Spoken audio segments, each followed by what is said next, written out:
தபோவாணீம் தபோவாணீம்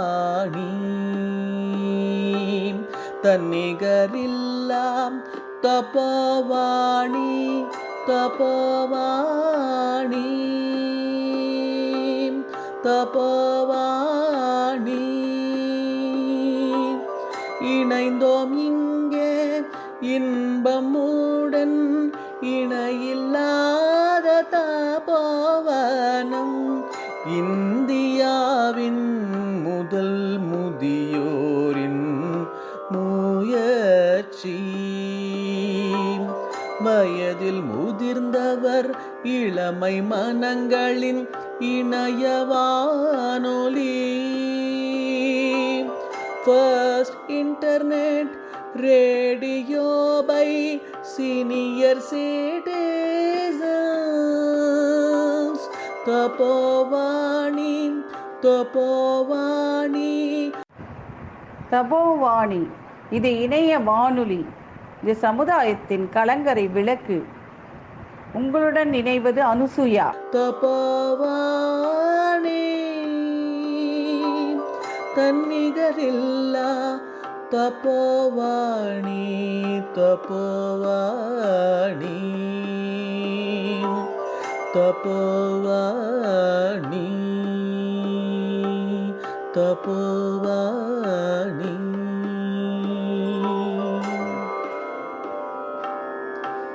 The first internet radio by senior citizens. Tapovani.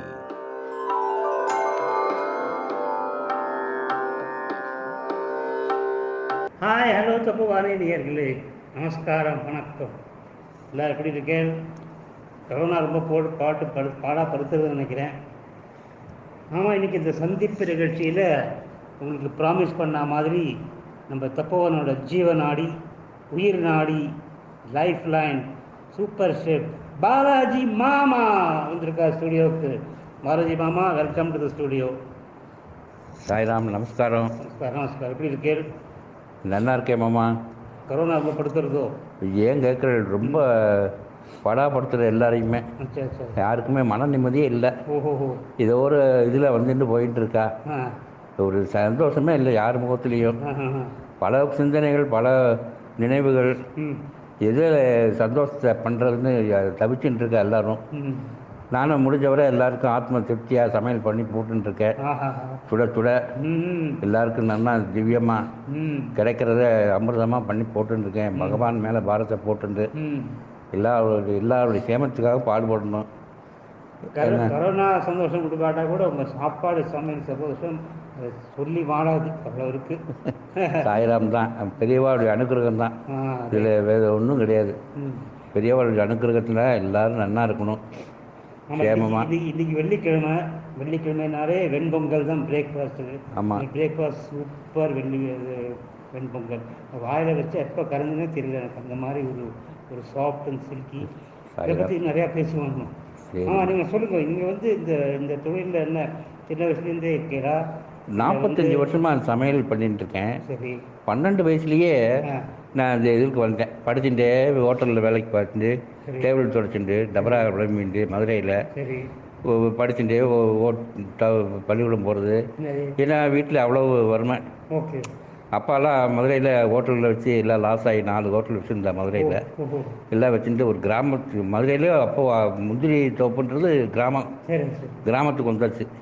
இப்போ அண்ணா நகரில் பெரிய சிட்டி ஆயிடுச்சு மதுரையில். அந்த முந்திரி தோப்புங்கிறதுல வரும்போது ஒன்றுமே இல்லை, வெறும் காடு. வந்துட்டு இப்படி ஹோட்டல் வேலைக்கு போயிட்டு வந்துட்டு படிச்சுட்டு இப்படி ஓட்டி ஏற்றுக்கேன். 1981 உலக தமிழ் மாநாடு நடந்தது. அப்போ நான் மதுரையை விட்டு கேரளாவுக்கு போயிட்டேன், கோட்டயத்தில். மதுரையில் எங்கள் அப்பா வேலை பார்த்தார் பாண்டியன் ஹோட்டலில். அந்த மேனேஜர் வந்து கோட்டயத்தில் ஒரு ஹோட்டல் ஆரம்பிக்கணும் சாமி, நீங்கள் தான் வந்து ஆரம்பிக்கணும்னு சொல்லி எங்கள் அப்பாவை கூட்டின்னு போயிட்டார்.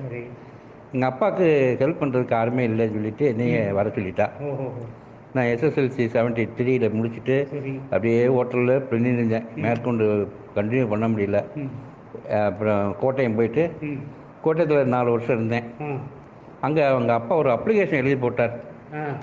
என் பையன் பிராமண பையன் படிச்சுட்டு கண்டினியூ பண்ண முடியல, ஹோட்டல் வேலையில் பண்ணிட்டு இருக்கான், உங்கள் கம்பெனியில் ஏதாவது ஒரு வேலைக்கு போட்டு கொடுக்கணும்னு சாய் பேப்பர் போர்ட்ஸ் லிமிடெட்னு பள்ளிப்பாளையம் ஈரோட்டில் இருந்தது. திடீர்னு இன்டர்வியூ வந்துடுது. சரி, என்னடா எஸ்எஸ்எல்சி தான் நம்ம படிச்சிருக்கோம், இன்டர்வியூ வந்திருக்கே, என்னடா அதுன்னு பார்க்கும்போது சரி போய் தான் பார்க்கலாமேன்னு அப்பாவை லீவு போட்டு ஈரோடுக்கு வந்தாச்சு. சரி, ராத்திரி வந்து மறுநாள் கிளம்புற காவேரி ஸ்டேஷன் வந்தாச்சு. சாய் பேப்பர் போர்ட்ஸ்க்கு அங்கே வந்து வாட்ச்மேன்லாம் சொல்லி இங்கே படுங்க சாமி, 4 மணி தான் ஆகுது, குளிச்சுட்டு நீங்கள் இன்று 10 மணிக்கு தான் இன்டர்வியூ அப்படின்ட்டாங்க வாட்ச்மேன்ஸ்லாம். சரி, நான் அங்கே ஒரு ஷெட்டு மாதிரி இருக்குது, அந்த சிஎல் பாய்ஸ்லாம் கான்ட்ராக்ட் லேபர்ஸ்லாம் இருக்கிற இடம். அங்கே குளிச்சுட்டு எல்லாம் ரெடி பண்ணிவிட்டு பக்கத்தில் ஒரு ஹோட்டல் இருந்துச்சு, டிஃபன்லாம் சாப்பிட்டுட்டு 9:30 மணிக்கு ஆஃபீஸ் போயிட்டேன். எங்கள் அப்பா நானும் போயிட்டு மைசூர்லேருந்து 4-5 பேர் வந்து இன்டர்வியூக்கு. என்ன இன்டர்வியூன்னா அப்பவும் தெரியாது, குக்கு வாண்டடுன்னு. ஏதோ ஒரு ஆஃபீஸ் பாயாக இருக்குன்னு, இந்த தொழிலே வேண்டாம், எங்கள் பொம்னாட்டிலாம் லேடிஸ்லாம் எல்லோரும் வேலைக்கு போயின்னு இருக்கா, நம்ம மட்டும் இந்த அப்பாவோட இந்த தொழில் போட்டோம்னு நினச்சிட்டு இப்படி கம்பெனியில் பேப்பர் மில் கம்பெனியில் ஏதோ ஒரு ஆட்டோ இதுக்காக போயிடலாம், ஆட்டோமொபைல்ஸ்க்கு போயிடலான்னு மெக்கானிக்கல் டைமில் போயிடலான்னு பார்த்துட்டு இன்டர்வியூ கூப்பிட்டார் பெட்ரோல் டிபார்ட்மெண்ட்டில். ஒரு மத்தியானம் 2:30 மணிக்கு தான் கூப்பிட்டார். சரி, ஹோட்டல் இந்த மெஸ்ஸில் போய் சாப்பிட்டு வாங்கணும், டோக்கன்லாம் கொடுத்தாங்க. சாப்பிட்டுட்டு வந்து உட்காந்து அந்த காற்றுல பாதி பேர் தூங்கிட்டான். இன்டர்வியூக்கு வந்தவங்க என்னடா இப்படி தூங்கிட்டு இருக்கால, எப்போ கூப்பிட போகிறான்னு தவிச்சுட்டு இருக்கும்போது 2:30 மணிக்கு கூப்பிட்டா. பெட்ரோல் டிபார்ட்மெண்ட் மேனேஜர், அவர் பேர் கணேஷ், பெர்சனல் மேனேஜர் பேர் கணேஷ். ரெக்கமெண்டேஷனே இல்லை, பேப்பர் மில்லில் இது இன்டர்வியூ மூலம் வந்து அவருக்கு பேப்பர் மில்லில் யாருக்குமே தெரியாது. சரி என்னப்பா அப்படின்ற மாதிரி சார்னு, உனக்கு இங்கே குக்கு வாண்டட் தான் அப்படின்னாரு. குக்கு வாண்டட்னா என்ன சார் இது அப்படின்னு, ஐட்டம்ஸ்லாம் என்னென்ன சார், நான் ஃபர்ஸ்ட் டே இன்னைக்கு உடனே ஷார்ட் எடுத்து காமிச்சார், இதெல்லாம் மிக்சர்லாம் போடணும் அப்படின்னு. இந்த மிக்சர் முறுக்கெல்லாம் தெரியாது சார், சமையல்லாம் பண்ணுவேன் அப்படின்ட்டு. நீங்கள் உடனே கேண்டீனுக்கு போயிடுங்க அப்படின்னு சொல்லிட்டு ஃபோன் பண்ணி ஒரு பியூனை அனுப்பிச்சு கேண்டீனுக்கு அனுப்பிச்சிட்டா. எல்லாமே எலக்ட்ரிக் அடுப்பு, எல்லாம் ஆயில் சீக்கிரி, கம்ப்ளீட் எலக்ட்ரிக்கல் தான். ஸ்டீமர் வந்துன்னு இருக்கும் ஒரு பாயில் பண்ணுறதுக்கு, பெரிய பெரிய அடுப்பு. சரி, பி ஷிஃப்ட்டில் தோசை போட்டுருந்தான் ஒருத்தர். சரி, புதுசாக 4-5 பேர் என் பின்னாலே வந்தாங்க, என்ன பண்ணுறான் ஏது பண்ணுறான்னு. அப்போ எலக்ட்ரிக் அடுப்பாக தோசை போட்டு நம்ம ஹோட்டலில் பெரிய அடுப்பு நினச்சிட்டு தண்ணியெலாம் தெளித்து தோசை. என்ன சார் வேகவே மாட்டேங்குது, கொஞ்சம் விறகடுப்பு இல்லைப்பா, எலக்ட்ரிக் அடுப்பு அப்படின்னு சொல்லிட்டு போட்டுகிட்டே இருந்தேன். எல்லாம் ஓகே சொல்லிட்டு மார்க் போட்டுகிட்டே இருந்தா. அப்புறம் சாம்பார் மசாலா வறுக்க சொன்னால் வறுத்தேன், எல்லாம் பிரமாதமாக ஆகிப்போச்சு. சரி, திருப்பி நான் 5:30 மணிக்கு ஆஃபீஸ் போங்கன்ட்டு அனுப்பிச்சிட்டா. ஆஃபீஸுக்கு போகும்போது நீங்கள் 1 மாதம் கழிச்சு வாங்கோ அப்படின்னு அனுப்பிச்சிடார். அவருக்கு கல்யாணம், பெர்சனல் டிபார்ட்மெண்ட் மேனேஜருக்கு ஒரு பிஎம் கணேஷன்றவருக்கு. சின்ன பிப்ரவரி மாதம் வந்தோடனே ஜாயின் பண்ண சொல்லிட்டார் டிபார்ட்மெண்ட்டில். எங்கள் அப்பாவை கூட்டின்னு வந்தேன். அப்பா இல்லாமல் தனியாக வந்தேன். கரெக்டாக 6 மாதம் 10 ரூபா சேலரி, ஷிஃப்ட்டுக்கு 10 ரூபா. 6 மாதத்தில் கன்சல்டேட் ஆர்டர் கொடுத்தா 600 ப்ரைஸில். சரி, என்ன சார் என்னடா அங்கெல்லாம் இப்போ 4000 வாங்கிட்டு இருந்தேன் சார். சரி பரவாயில்ல, கொஞ்சம் கஷ்டப்படு தம்பி, பின்னால் நல்லா இருக்கலாம் அப்படின்னார். கரெக்டாக அவர் வந்தபோது எல்லாம் ஷிஃப்ட் ஒர்க்லாம் ஓகேன்னு சொல்லி 6 மாதம் முடிஞ்சு கையில் கொடுத்துட்டார் கன்சல்டேட் ஆர்டர். கரெக்டாக 1 வருஷம் பார்த்தேன். அப்புறம் திடீர்னு டெர்மினேட் பண்ணேன் 1 மாதம். 1 மாதம் டெர்மினேட் பண்ணி டைரக்ட் அப்பாயின்மெண்ட் கொடுத்துட்டார். டிஏ பேசிக்கோட. எல்லாருமே லக்கி, எதிர்பார்க்கவே இல்லை. என்னுடைய எல்லாம் ஹோட்டல் மெத்தட்லேயே ஃபேக்ட்ரி கொடுத்தேன்னா, பார்ப்பா புதுசாக வந்துருக்குறது அப்படியே நேம் ஆகிடுச்சு எனக்கு. கோட்டையம் பாலாஜின்னு பேராயிடுச்சு. அங்கே ஒரு 15 வருஷம் அப்படியே கண்ணை மூடின்னு வேகமாக போயிடுது. ரொம்ப டாப்புக்கு போயிட்டேன். எனக்கு ரெக்கமெண்டேஷன் பண்ண அதிகாரி வந்து சென்னைக்கு போயிட்டார். அப்புறம் உடனே அடிக்கடி தொடர்பு பண்ணுவேன், என்ன சார் என்னுடைய வெற்றிக்கு இவ்வளோ வியப்பாக இருக்குது, எனக்கு பயமாகவும் இருக்குது, இல்லை உங்களுடைய அனுகிரகத்தான சொல்லி பண்ணிகிட்டே இருந்தேன். ஆமாம், அப்படி சேஷா இப்போ பொறுத்தில் ஒரு பிரேக் கொடுத்தாச்சு. அதுக்கப்புறம் அங்கே விஆர்எஸில் 98 விஆர்எஸ் தங்க கல்யாணத்துக்கு விஆர்எஸ் எழுதி கொடுத்துட்டு மதுரையில் பெண்ணரில் கொஞ்சம் ஜாயின் பண்ணேன். அப்படியே கோயம்புத்தூர் வந்தாச்சு, சாய்லட்சுமி கேட்டரஸ்ன்னு. அப்படியே சுற்றி அம்பாள் வந்து தபோவனத்தை கை காமிச்சிட்டா, நீ இங்கே போய் இருன்னு. இங்கே வந்தால் ஒரே கிராமம். நீங்கள் தப்புவான் வந்ததே பெரிய இன்ட்ரெஸ்டிங் கதை, அது நீங்கள் சொல்லிருக்கிற எனக்கு. ஆமாம், இந்த கதையை கொஞ்சம் சொல்லுங்க.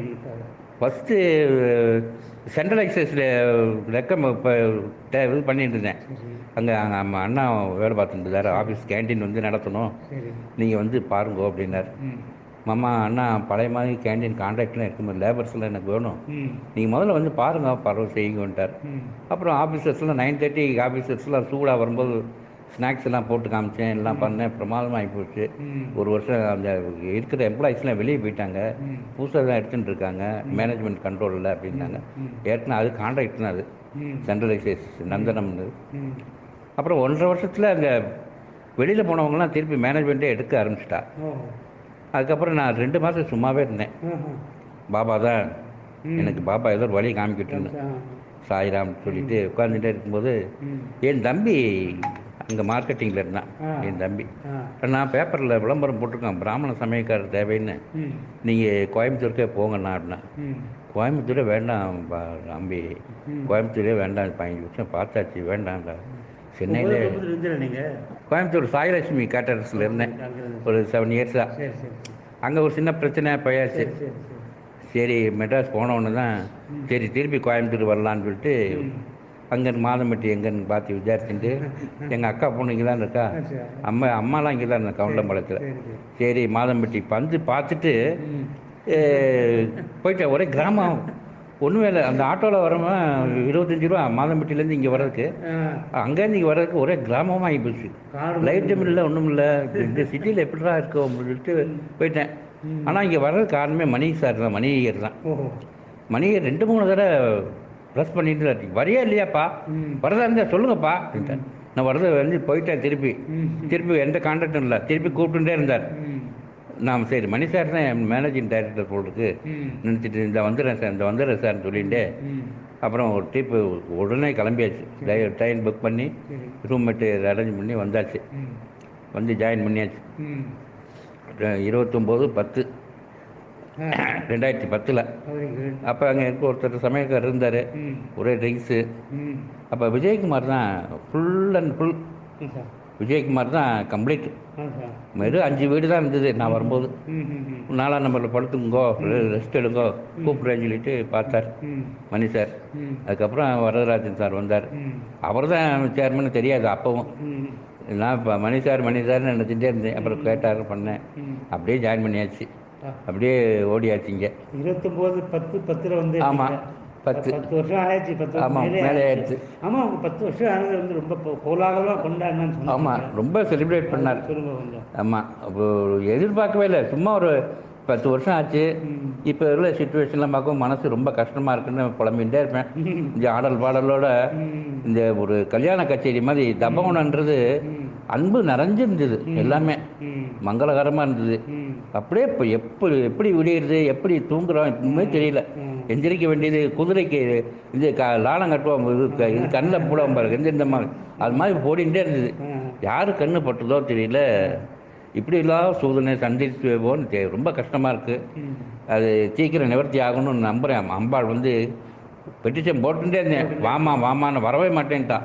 போன வாரம் வந்தா என்கிட்ட, இனிமேல் எங்கேயும் போக மாட்டான், எங்கள் அம்மா எங்கூடையே தான் இருப்பாள். ஆமாம், எல்லாம் சரி பண்ணிடுவாள் நம்பிக்கையோடு இருக்கேன். ஆமாம், இப்போ 10 வருஷம் செலிப்ரேட் பண்ணி எதிர்பார்க்கவே இல்லை.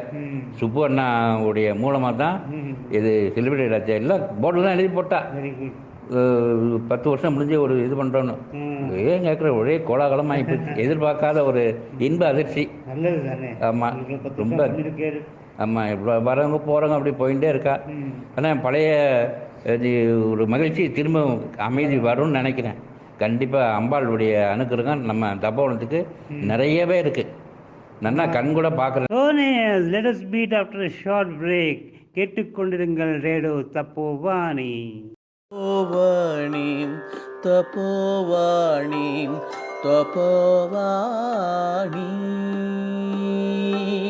தன்னிகரில்லாம் தபோவாணி. நிகழ்ச்சிகளை தொடர்ந்து கேட்டு மகிழ www.i-radiolight.com உடன் இணையுங்கள். தபோவாணி. ஹலோ நேயர்ஸ், welcome back after the break. உங்களை இன்ட்ரோடக்ஷன் பண்ணும்போது போன வாரம் ஒரு இன்ட்ரோடக்ஷன் ப்ரோக்ராம் ஒன்று போட்டேன் உங்களை பற்றி. ஜஸ்ட் ஒரு கொஞ்சம் நேரம் சொன்னேன் உங்களை பற்றி. அதில் சொன்ன ஒரு எக்ஸாம்பிள் வந்து, நம்ம வீட்டிலலாம் 2 பேர் எக்ஸ்ட்ரா கெஸ்ட் வந்தாலே வீட்டு மாமிகள்லாம் அப்படியே மூஞ்சி கோணலாகி கஷ்டப்பட்டு மாறிக்கு இந்த வேலை பண்ணணும் அந்த வேலை பண்ணலாம் சொல்லுவாள். நீங்கள் வந்து வாரத்தில் 7 நாள், மாதத்தில் 30 நாள், வருஷத்தில் 365 நாள், 1 வருஷம் 2 வருஷம் இல்லாமல் 10 வருஷமாக டெய்லி காலம்பரை 6 மணி காஃபிலேருந்து ஆரம்பித்து ராத்திரி டின்னர் வரைக்கும் முகம் சுளிக்காமல், கொஞ்சம் கூட கோவப்படாமல், கொஞ்சம் கூட டென்ஷன் ஆகாமல் ஃப்ரீயாக சிரிச்சுட்டே பண்ணுறதே இது என்ன சீக்கிரம் இருக்குது மாமா? இதில் சொல்லும் போது எனக்கு புல் அரிக்கிறது. எனக்கு நான் காலம்பரை எந்திருந்து மதுரையில் ஹோட்டலில் இருக்கும்போது காலம்பரை 4:30 மணிக்கு தண்ணி கிணத்துல இறச்சி குளிச்சுட்டு பூஜை பண்ணி கடையை திறக்கணும். தினம் ரெகுலராக கடையெல்லாம் திறந்துட்டு சாம்பிராணிலாம் புகை போட்டு எல்லாம் அடுப்பு கறி அடுப்பு. அப்போ தேவர்கள் தான் பால் கொண்டு வருவான். பாலை காய்ச்சி எல்லோரும் காஃபி சாப்பிடலாம் பண்ணி 8 மணிக்கு குடிச்சிட்டு அப்புறம் பள்ளியில் போவேன். அப்புறம் சாமான்கள்லாம் மத்தியானம் சாயந்தரம் வந்து வாங்கி கொடு. மளிகை சாமான்கள்லாம் ஹோட்டலில் சில வேலை செய்யும்போது அப்படியே பழக்கம் தினம். அந்த வளர்ந்த விலைன்னு சொல்கிறேன். குடும்பத்துக்கு அப்படியே எப்படி சாமான்கள் வாங்கி போடுறது, என்ன வறுமையாக அவ்வளோ வறுமை. எங்கள் அக்காமார்கள்லாம் இன்னும் நினச்சேன்னா பிளட்டு ரத்த கண்ணீரில் ரத்தம் அப்படியே நெருப்பாக வாழ்ந்துட்டா எல்லாருமே. எங்கள் ஆற்றுல எல்லாருக்கும் ஒரு அனுபவம் தான். எங்கள் அப்பா மணிகேர்னு பேர். ஒரு வரலாறு தான். என்ன சிட்டிலேருந்து உள்ளே வந்து கிராமத்தில் வந்து மணிகர் எப்படிலாம் பிழைப்பான் அப்படின்னு பார்த்தா, ஆண்டவன் அம்பாள் வந்து மதுரை மீனாட்சி படி கலந்துட்டா. ரொம்ப வளர்ந்தது தான் காலம்பரை. அப்புறம் ஃபேக்ட்ரி தான். ஒரு ஷிஃப்ட்டுக்கு 1000 பேர் சாப்பாடு. ஃபேக்ட்ரி எக்ஸ்பீரியன்ஸ் தான் நிறைய. இல்லை இந்த கல்யாண கான்ட்ராக்ட்லாம் பண்ணேன் ஈரோட்டில். கல்யாண கான்ட்ராக்ட்னா கம்பெனி எம்ப்ளாயிஸில் ஏதோ ஒரு சின்ன ப்ரோக்ராம் கொடுப்பா, அவுட் சைட்லேருந்து அப்படியே டெவலப்பாக அதுதான் தூக்கி விட்டுருக்கேனே. பாலாஜி சமையல்லாம் பிரமாதமாக இருக்குது. அவருக்கு கல்யாண ஆர்டர்ஸ்லாம் நிறைய புக் பண்ணிட்டு லேபர்ஸ்லாம் அப்பப்போ சேர்ந்துட்டாங்கிட்ட. 100 லேபர்ஸ்லாம் இருந்தான் ஈரோட்டில். ரொம்ப கிராண்டாக ஓடிட்டு இருந்தது. அது கீழே ரொம்ப மேலே போகும்போது கீழே அப்படி தட்டி விட்டான் போட்டு. ரொம்ப மேலே போகக்கூடாதுன்னு கீழே உணர்ந்துட்டேன். இருந்தாலும் எந்திரிச்சிட்டேன். அது வேற. என்னடா பாலாஜி எப்படிலாம் இருப்பான்? இப்போ பாலாஜி எப்பவும் போல தான் இருக்கான். மதுரை. ஆமாம், அதே தான் உழைப்பு சொன்னேன். அதுதான். ஆமாம், அதே தான் மாமா. அம்பாளுடைய அனுகிரகம். வேலை செஞ்சு முடிச்ச உடனே இப்போ ஹோட்டலில் வேலை போகும்போது தினம் மீனாட்சி அம்மன் போவேன். இந்த தாமரை காய்நாடு சாப்பிட்டுட்டு சாயந்தரம் ஆடிபதியெலாம் ஒரு சுற்றிட்டு திரும்பி வருவேன். சாயந்தரம் 1 ஹவர் ரெஸ்ட்டு போயிட்டு வருவேன். தினம் கோயிலுக்கு போகிற அம்பாளுக்கு தான். பராசக்தி தான் நம்ம கூடயே இருக்குன்னு ஒரு பரிபூர்ணமாக நம்பிக்கையாக இருக்கேன். இன்னமும் சரி, அம்பாளுடைய அனுகிரகம் எல்லாருக்கும் நிறைய இருக்குது. பரிபூர்ணமாக தெரியுது. அதுவும் தபோவனத்தில் இப்போது எதிர்பார்க்கவே பக்கத்திலே வந்துட்டா. ஆமாம், இன்னைக்கு எல்லாருக்கும் சந்தோஷத்தை இனிமேல் பார்க்கலாம். சமையல் பண்ணுறவாளோட எப்படின்னு சொல்லுவ மாதிரி இவர் வந்து இந்த ஐட்டமில் எக்ஸ்பர்ட், இவர் இந்த ஐட்டமில் எக்ஸ்பர்ட் அப்படின்னு தனித்தனியாக ஒருத்தர் ஒரு ஐட்டம் சொல்லுவாள். ஆனால் பாலாஜி மாமாவுக்கு எல்லாத்தையுமே எக்ஸ்பர்டிஸ் இருக்குது. இது ரொம்ப நேரம் டேஸ்டியாக இருக்குது. இதில் 3 ஐட்டம் உங்களுக்கு நான் சொல்ல ஆசைப்படுறேன். ஒன்று வந்து இந்த வெண்பொங்கல். வெண்பொங்கல் நீங்கள் பண்ணுற விதம் அது எடுத்து சொல்லுங்கள். ஒரு ஸ்பூன் வாயில் போட்டாலே எப்படி கரைஞ்சி வயிற்றுக்குள்ளே எப்போ போச்சுன்னு தெரிய மாட்டேங்குது. இது என்ன சீக்கிரம் மாமிகளும் தெரிஞ்சுக்கலாம். வெண்பொங்கல்னா இஞ்சி தான் மாமா மெயின். சரி, இஞ்சி 1 மிளகு 1 2 தட்டி இஞ்சி ஃப்ரை ஆகணும். ஒரு படி பாசிப்பருப்புனா, ஒரு படி அரிசினா ஒரு 1/4 படி பாசிப்பருப்பு போட்டுருவேன். 1/4 படினா 1/2 படி வச்சுங்களேன். பாசிப்பருப்பு போட்டு ஒன்றா தீர்மானம் பண்ணி இப்படி சிம்மில் வச்சு. லேடிஸ், பாலாஜி மாமா சொல்கிறது நல்லா கேட்டுக்கோங்க. அவர் பண்ண சீக்கிரம் சொல்கிறார். சரிங்க. ஒரு படி பச்சை அரிசிக்கு 1/2 படி பாசிப்பருப்பு. பாசிப்பருப்பு லைட்டாக வறுத்துருந்தாலும் சரி, ஹெவி பல்காக இருந்துச்சுன்னா வறுக்க வேண்டாம். இஞ்சி தான் மெயின். இஞ்சி நல்லா தோலெல்லாம் கம்ப்ளீட்டாக எடுத்துட்டு, தோலெல்லாம் பாய்ச்சல் கம்ப்ளீட்டு தோலெல்லாம் எடுத்துட்டு பொடியாக நறுக்கி வச்சிடணும். மிளகு 1 2 தட்டிக்கணும். ஜீரகம், முந்திரி பருப்பு முழு முந்திரியாக இருந்தால் ரொம்ப விசேஷம். இல்லை உடச்ச முந்திரி தான் பரவாயில்ல. முந்திரியே இல்லைன்னா கூட பரவாயில்ல. பெருங்காயம் அசப்போயிட்டுடா. ஆமாம், அசப்போயிட்டுடா. இஞ்சி ஃபஸ்ட்டு டால்டா நெய்யில் ஃப்ரை ஆனோடனே தட்டின மிளகு போட்டு, மிளகு வாசனை வந்தோடனே ஜீரகத்தை போட்டு அடுப்பை ஆஃப் பண்ணிடணும். அந்த ஹீட்லேயே முந்திரி பருப்பு போட்டுடணும். அந்த ஹீட்டு அடுப்பு எரிஞ்சிட்டு போட்டோன்னா முந்திரி கருப்பாயிடும். அந்த ஹீட்லேயே இளவும் சிவப்பாக இருந்தோடனே கருவேப்பிலை, இஞ்சி கருவேப்பிலை அசப்போயிட்டுல அந்த ஆயிலே போட்டுடணும். பொடியாக இருந்துச்சுன்னா பொடி போட்டலாம். அதில் தண்ணியில் வச்சு கறக்கிற இருந்தால் பொங்கலில் விட்டுடலாம். நல்லா கிளறி விட்டுட்டே இருந்தோம்னா சிம்மில் குல்கந்தி மாதிரி ஜம்முன்னு இருக்கும் பொங்கல். சூப்பராக ஃபஸ்ட் கிளாஸாக இருக்குது. அதுக்கு தேங்காய் சட்னி பிரமாதமாக இருக்கும். பொங்கலுக்கு பொட்டுக்கல்ல போடாமல் தேங்காய் சட்னி, நல்ல சாம்பார் ஜம்முன்னு, பரங்கிக்காய், முருங்கைக்காய், 2 முருங்கைக்காய், கேரட்டு, தக்காளி பழம்லாம் போட்டு ஜம்முன்னு ஒரு சாம்பார். ஆமாம் ஆமாம், பொங்கல் சாம்பார் பிரமாதமாக இருக்கும். சட்னி மெயின், பொங்கலுக்கு கெட்டி சட்னி தான். 2வது ஐட்டம் வந்து பருப்பு வடை. பருப்பு வடைன்னு சொல்லி நீங்கள் பண்றேன்னு சொன்னாலே எனக்கு மைண்டில் அந்த முறப்பு வாயிலையும் கையிலையும் ஃபீல் ஆகிட்டே இருக்குது. எந்த வடை முறப்பு எப்படி கொண்டு வருவீங்க? வடைனாலே உளுந்த பருப்புனா 20 நிமிஷம் தான் ஊறணும். சரி. மற்ற பருப்பு வடைன்னா ஒரு மணி நேரம் ஊறினா போதும். சரி. ரொம்ப நேரம் ஊறினாலும் மாவு பருப்பு புளிச்சிடும். இப்போ வடை 12 மணிக்கு கொடுக்குறேன்னு வச்சுக்கோங்க, 10 மணிக்கு தான் தண்ணி விடணும், தண்ணியில் விடுவேன். 11 மணிக்கு ஊறிடும். நல்லா 2-3 தடவை வாஷ் பண்ணிட்டு அலம்பிட்டு அதில் மிளகா வத்தலையும் போட்டு அடுப்பில் எண்ணெய் ஊற்றி 2 சிம்மில் வச்சுக்கணும். மாவை அரைச்சோன்னு போடுற மாதிரி மற்ற எல்லா வேலையும் முடிச்சிடணும். ஃபைனலாக அந்த வடையை தட்டுற மேலே மட்டும் வச்சுக்கணும். அடுப்பை வச்சு எண்ணெயை ஊற்றி சிம்மில் வச்சுட்டு இந்த வடிகட்டின பருப்பை கிரைண்டரில் போட்டு கரகரன்னு உப்பம் போட்டு கரகரன்னு அரைச்சணும். பெருங்காயம் வந்து அதிலே கொஞ்சம் பெருங்காயத்தை போட்டு கரகரன்னு திருப்பணும். மொளாப்படி கரைக்கிற மாதிரி கரகரன்னு உடச்சி எடுத்துட்டு அதிலே கொத்தமல்லி தழை, இஞ்சி, பச்சை மிளகாய், கொஞ்சோண்டு தேங்காய் துருவல் போட்டு நல்லா பிசைய வேண்டியது. ரொம்ப அழுத்தி பிசையக்கூடாது, மாவு இருகலாகக்கூடாது. பிசைஞ்சு 2 முட்டை நெய் கூட விடலாம் அதில். வடையில் கொஞ்சம் கம்மன்னு இருக்கும். பெருங்காயம் தான் போகணும். இஞ்சி, பச்சை மிளகா வத்தலை போட்டு அரைக்கணும் லைட்டாக. மிளகா வத்தல் ரொம்ப போட வேண்டாம், பேருக்கு அந்த கலருக்கு கொடுக்கறதுக்கு, ஷைனிங்க்கு. மெயின் இஞ்சி, பச்சை மிளகா தான் ஜம்முன்னு. வெங்காயம் இருந்தால் வெங்காயம் நிறைய வெட்டி போடணும். போட்டு லைட்டாக இளங்காய்ச்சலில் வெங்காயம் போட்டால் இளங்காய்ச்சலில் போட்டு திருப்பி விடணும். அப்புறம் கொஞ்சம் வெந்தோடனே அப்படியே வேச்சு அதுவாக ஃப்ரை ஆகிடும். ஃபுல் ஃப்ரையில் கொடுக்கக்கூடாது ஆயிலில். உள்ளே வேகாது, மேலாப்பில் வெந்திருக்கும் மசாலா வடை மட்டும். அதுதான் கரகர.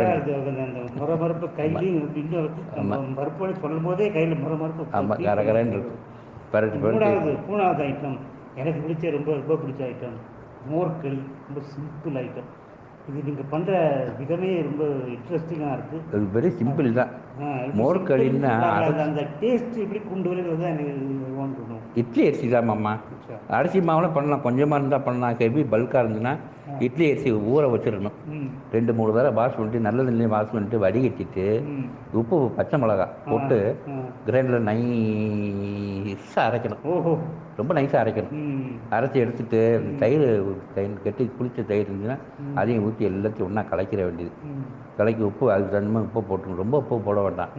மோர் மிளகா போடுறதுனால அதுலேயே உப்பு இருக்கும். அதனால் லைட்டாக உப்பு போட்டுட்டு நல்லா கரைக்கி மாவை அரைச்சி புளிக்கக்கூடாது. தயிர் ஒன்று தான் புளிப்பாக இருக்கணும், மாவு புளிக்கவே கூடாது. இட்லி அரிசி தான் மெயினாக. சாப்பாடு அரிசி போடுற தப்பு இல்லை, இட்லி அரிசி தான் நல்லா ஜம்முன்னு குபுன்னு வரும்.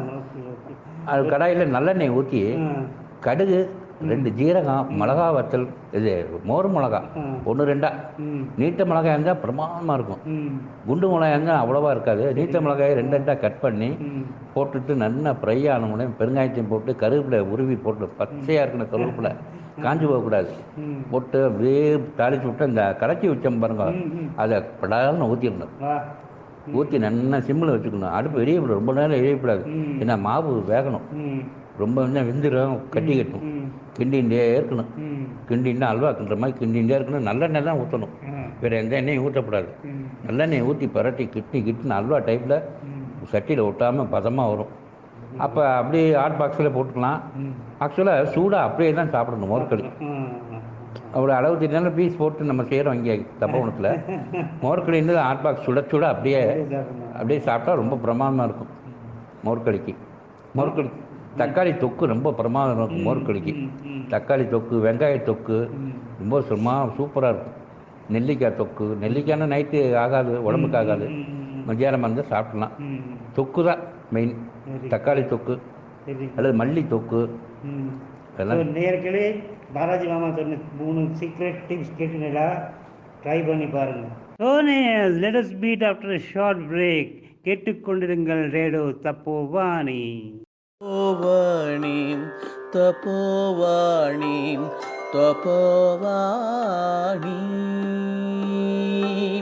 தன்னிகரில் தபோவாணி இணைய வானொலியின் நிகழ்ச்சிகளை உங்கள் ஆண்ட்ராய்டு கைபேசியில் கூகுள் பிளே ஸ்டோரில் இருந்து ஸ்பாட்டிஃபை செயலியை பதிவிறக்கம் செய்து கேட்டு மகிழலாம். எல்லாம் தபவாணி தபவாணி. ஹலோ நீஸ், welcome back after the break.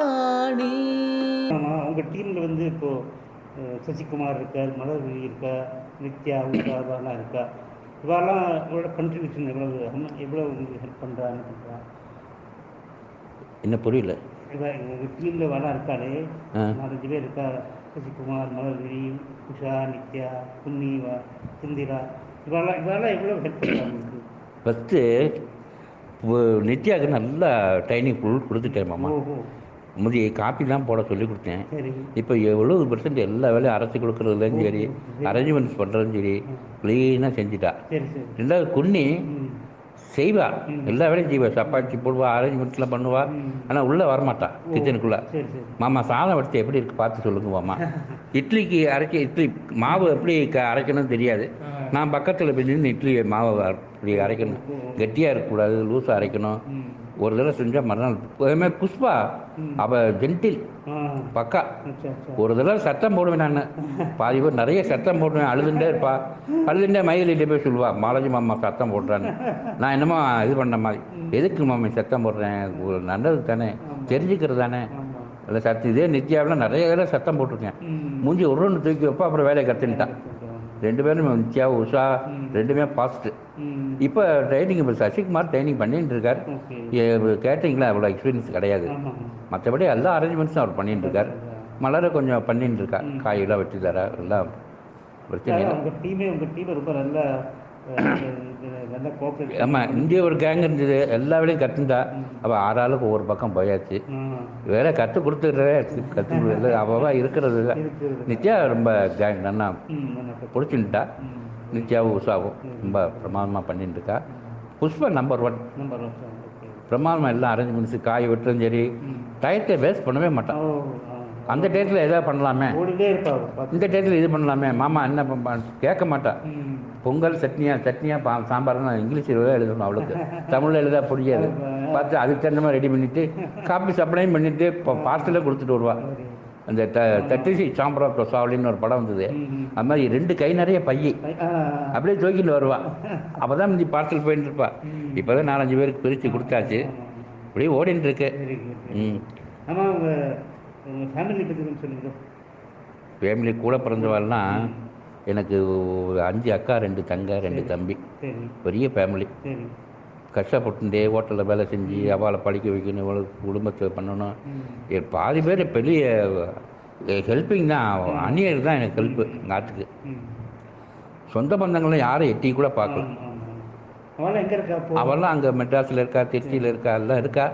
அப்பப்போ ஃபோனில் வருவா, இருப்பா. மற்றபடி மணியர் இப்படி வந்துட்டாரே, ஹெல்ப் பண்ணாமல் தூக்கி விடவே யாருமே இல்லை.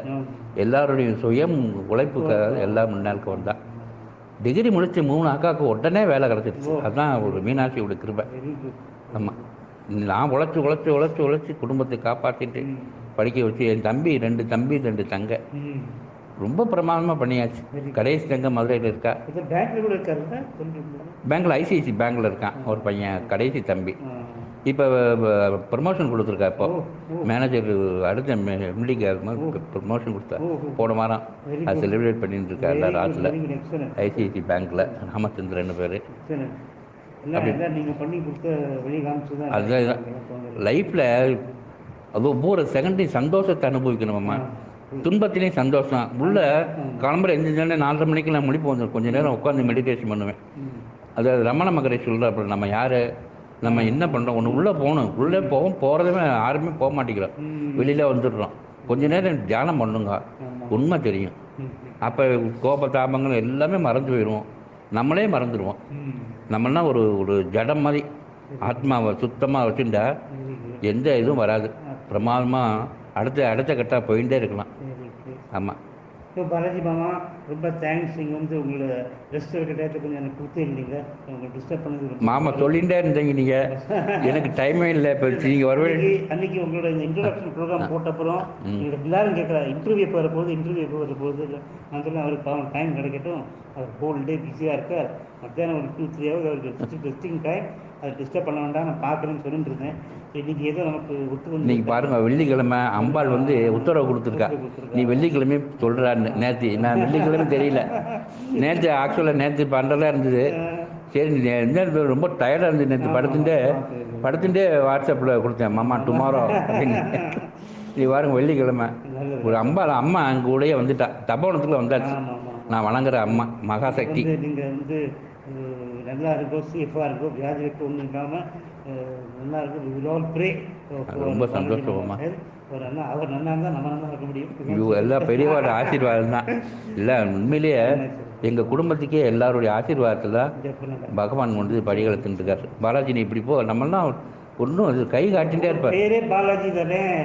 பாலாஜின்னா எங்கள் வீட்டில் எங்கள் அம்மாவுக்கு பையனே பிறக்கலை, எல்லாம் 5 பொண்ணு 6 பொண்ணு. ரெண்டாவது 2 பெரிய பொண்ணுக்கு அடுத்தது ஒரு பொண்ணு இறந்து போச்சான். பையனே பிறக்கலைன்னு சொல்லிட்டு எங்கள் அம்மா திருப்பதிக்கு மடிப்பிச்சு ஏறிண்டு நடந்தே போயிருக்காளாங்க, கீழேருந்து மேல் திருப்பதிக்கு. தெய்வ குழந்தை. ஆமாம், பாலாஜி வந்து எங்கள் ஃபேமிலியிலே நான் தான் ஃபஸ்ட்டு பாலாஜி. அதுக்கப்புறம் எங்கள் எல்லாரும் பாலாஜி பாலாஜி வைக்க ஆரம்பிச்சிட்டான். எங்கள் அம்மா சைடு, எங்கள் அப்பா சைடு. ரொம்ப ரொம்ப சந்தோஷம். சாய்ராம் மாமா. நேயர்களே, இது பாலாஜி மாமா நம்ம கூட பேசின நேரம். இதே மாதிரி இன்னும் நிறைய இன்டர்வியூ கொண்டு வருவோம். அதுவரை கேட்டுக்கொண்டிருங்கள் ரேடியோ தப்போவாணி. தப்போவாணி தப்போவாணி தப்போவாணி தன்னிகரில்லாம் தப்போவாணி தப்போவாணி தப்போவாணி. உங்களிடமிருந்து விடைபெறுவது அனுசூயா. வாழ்ந்தோம், வாழ்கிறோம், வழிகாட்டுவோம். இணைந்தோம் இங்கே இன்பமுடன், இணையில்லாத தபோவனம். இந்தியாவின் முதல் முதியோரின் முயற்சி. வயதில் முதிர்ந்தவர் இளமை மனங்களின் இணையவானொலி. First internet radio by senior citizens. Tapovani Tapovani Tapovani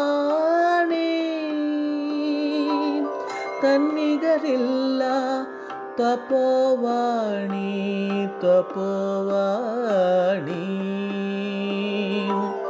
Tapovani Tapovani.